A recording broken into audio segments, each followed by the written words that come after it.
Joe Vane arranged a wife the way he arranged everything else in his life, with the minimum of ceremony and the maximum of practicality. He sent a letter to a German settlement agency in Santa Fe, 17 words long, written in a hand so spare it looked like it had been rationed. He wanted a woman who could cook on an open fire, carry water from a creek without complaint, and survive a New Mexico winter without requiring consolation.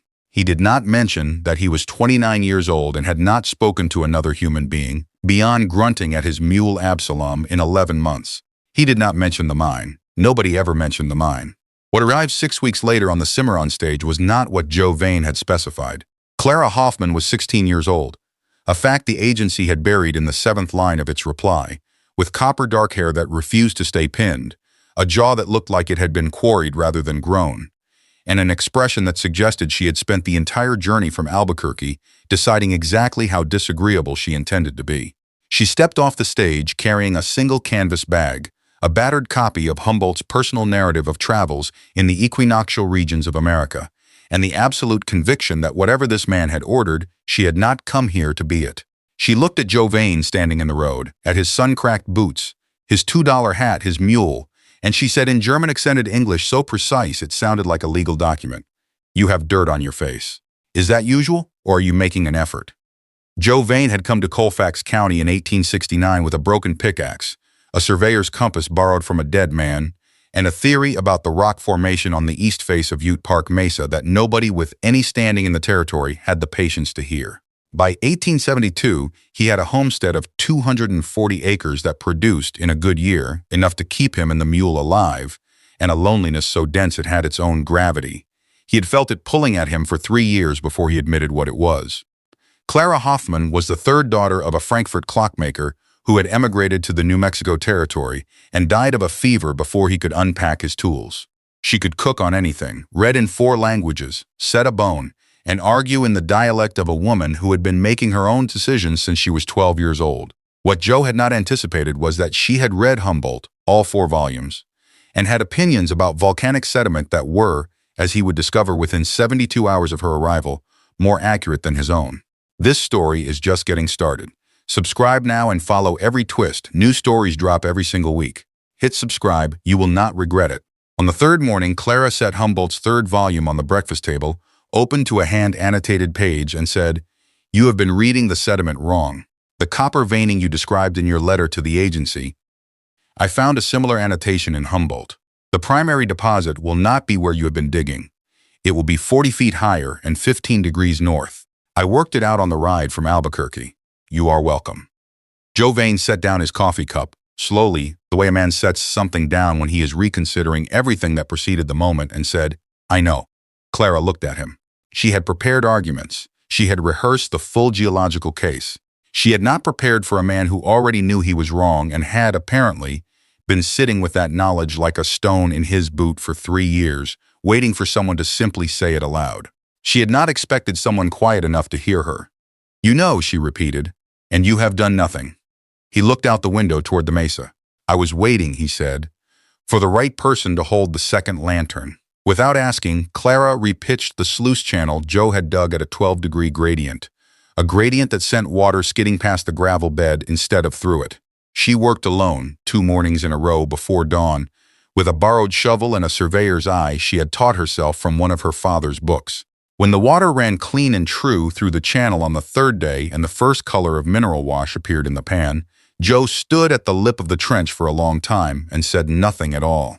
The following Sunday, Clara came in from the creek to find that Joe had built, in her absence, a writing shelf against the east wall, angled at 17 degrees to catch the afternoon light exactly where she had been tilting her journal every evening, straining her neck without once mentioning it. He had used salvaged pine and 2 stolen barrel staves, and it fitted the wall like it had always been there. He was already outside with the mule when she found it. He did not look back. In October, a fever came for Clara without asking permission. She did not tell Joe. She tried to work through it the way she had worked through everything, silently, on principle. On the 2nd night, she woke to find him asleep in the chair beside her bed, a damp cloth in his hand, Humboldt Volume 2 open in his lap, a passage on the thermal springs of Venezuela underlined in pencil. He had been reading, she realized, preparing, in case she woke and wanted to talk about something that was not the fact that she was frightened. In March of 1873, 6 months after her arrival, Joe Vane led Clara Hoffman up the east face of Ute Park Mesa by a route that was not on any map in Colfax County, through a canyon so narrow their shoulders brushed both walls, to a fault line in the rock that opened, in the cold morning dark, into a chamber 30 feet deep and 40 feet wide, its walls threaded with copper and silver so dense the lantern light shattered into 1,000 directions at once. He held the lantern up and said, not proudly, but carefully, the way you say a thing you have held alone too long. I found it in 1870. I have not told another living person, not the land office, not the surveyor, not Absalom. He paused. I could not work it alone, and I did not want a partner I had not chosen. Clara stood in the middle of that chamber, 16 years old, 3 months married to a man she had been sold to, and standing in more wealth than her father's entire life had produced. And she understood, in the particular stillness of a person confronting a thing they did not expect to be moved by, that he had not brought her here to impress her. He had brought her here because he trusted her, perhaps before she had trusted herself. This channel lives for stories like this. Subscribe now. Every story is chosen because it should never be forgotten. Subscribe. Share this with one person who needs to hear it. They filed the claim together in Cimarron on the 14th of April, 1873. Clara Hoffman Vane listed as co-holder, which the land office clerk had to rewrite 3 times because his form did not have a column for it. The witnesses were the postmaster, who had handled Joe's 17-word letter 18 months earlier, and a Jicarilla Apache trader named Huero Mundo who happened to be buying rope and found the whole proceeding so unusual that he stayed. The Vane-Hoffman mine, Clara insisted on the hyphen. Joe did not argue, produced copper and silver for 22 years. They did not sell it. They worked it themselves, with a crew of 7 that Clara interviewed personally.